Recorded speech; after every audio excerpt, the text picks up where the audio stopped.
Deep in a remote part of Northern Ireland lay the Antrim Hills. Slieveanorra mountain stands at 508 metres and looks down across the sprawling, meandering hills that make up the glens of Antrim. These hills have a troubled past dating back to the 16th century, with warring clans during the Battle of Orra, and the dangerous terrain has claimed the lives of many. During the early stages of World War II, 10 brave men were travelling on a transatlantic flight en route to face the unknown of Hitler's war that raged across Europe. As they approached Prestwick, Scotland, inclement weather would intervene and take the lives of 8 of these men in a horrific crash that broke the plane apart, and survival was all but impossible. Here's the short story of how that came to be. At 2300 hours on the 2nd of October 1942, a group of 7 Boeing B-17 aircraft prepared for their Atlantic crossing from Gander Airport in Newfoundland, Canada. In this early era of cross-Atlantic air travel, Gander, known as the crossroads of the world, was a popular airport due to its location on the edge of the Atlantic. As they taxied on the short runway, no doubt thoughts of their family and loved ones went through their minds as they prepared for deployment for World War II to conduct bombing missions on Nazi Germany. The crew of 10, all men in their 20s and 30s, included gunners, a doctor and 2 pilots. The long trip across the Atlantic would take the B-17 between 9 and 11 hours, depending on conditions. An ocean crossing, even today in the modern jet age, is never without risk. Little did these men know that on this occasion, the darkness of the ocean wasn't to be the risk, but the rolling hills and the glens of Antrim, some 2,000 miles away. The B-17 aircraft, known as the Flying Fortress, had developed a reputation for toughness. It was an American 4-engined heavy aircraft developed in the 1930s and dropped more bombs than any other aircraft during World War II. It was a relatively fast, high-flying, long-range bomber and was also employed in transport, anti-submarine warfare and search and rescue roles.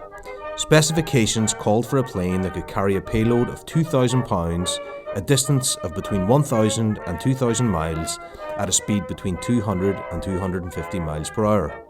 On July the 28th, 1935, it took to the air from Seattle, Washington to Wright-Patterson AFB, Ohio, to show it could fly over 2,000 miles non-stop in 9 hours. During World War II, the B-17 equipped 32 overseas combat groups, inventory peaking in August 1944 at 4,574 US AAF aircraft worldwide. Of the more than 12,000 B-17 made, 6 were known to be flying as of 2023. Meanwhile, as pilot McLean and Lascelles ascended in the B-17 above the clouds and transported the rookie crew from Gander, all but the realities of war lay before them.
Dann bringt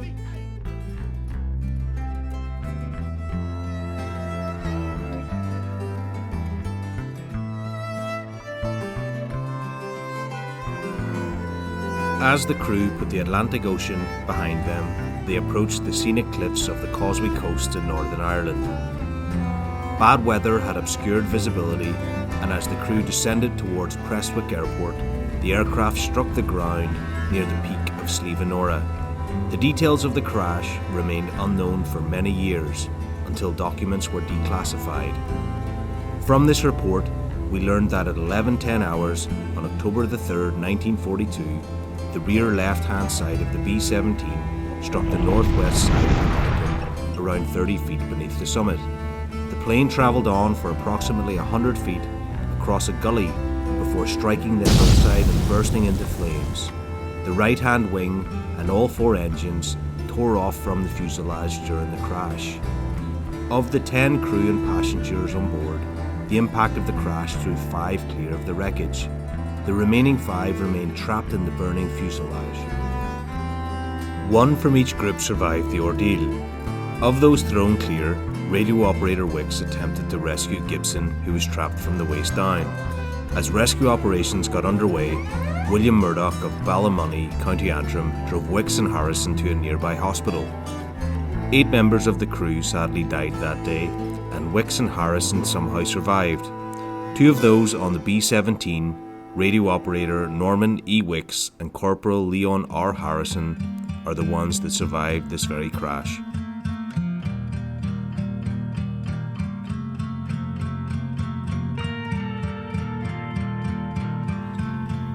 On a cold winter's morning, I visited the site of the crash.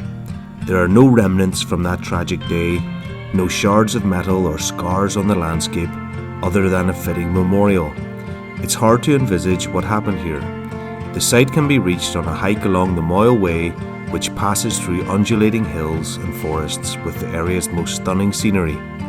From the summit, as you peer along the Glen Shesk Valley and out to the Northern Atlantic beyond Rathlin Island, the small town of Gander sits some 2,000 miles away. On a clear day you can see Scotland, and it serves as a poignant reminder that the B-17 was so close to its final destination. The area is now a protected area, with the peatlands that sit below my feet having protected status, and now houses 2 masts that provide a bridgeway for modern communication. The area has been the site of warring clans, and it's ironic the B-17, a symbol of war, was lost here too. The Fortress of the Skies, as she was known, was a powerhouse that enabled the Allies to defeat Hitler and conquer Europe, to path the way for a new era. Poor visibility cost the lives of this crew, and the only solace from this incident is that these young men never had to face the brutality of war.